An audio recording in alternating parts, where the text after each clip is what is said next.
మహాశివరాత్రి పర్వదిన సందర్భంగా హన్మకొండలోని భూ కైలాసగిరి స్వయంభూ సిద్ధేశ్వరాలయం స్వామివారికి ప్రత్యేక పూజలు నిర్వహించారు. స్వామివారి దర్శనం కోసం తెల్లవారుజాము నుంచి భక్తులు పోటెత్తారు. శివనామ స్మరణలతో ఆలయ ప్రాంగణం మారుమోగిపోయింది. 2 తెలుగు రాష్ట్రాల నుంచి భక్తులు అధిక సంఖ్యలో పాల్గొని వచ్చి స్వామివారిని దర్శించుకుంటారని ఆలయ పూజారి సురేష్ తెలిపారు.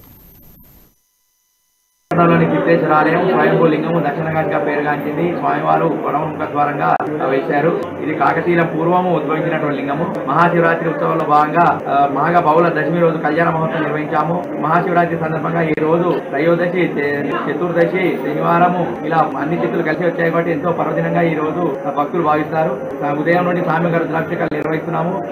అంటే సాయంకాలం లింగోత్పకాన భస్మాభిషేకం కూడా స్వామివారికి నిర్వహిస్తున్నాము. కావున భక్తులు ఈ భస్మాభిషేకం కూడా తిలకించి స్వామివారి సేవలో తరిస్తే కానీ మన విజయనగరంలోని సిద్ధేశ్వరాలయం స్వయంభూ లింగము దక్షిణగాంటిగా పేరుగాంచింది. స్వామివారు కొడముఖ ద్వారంగా వేశారు. ఇది కాకతీయుల పూర్వం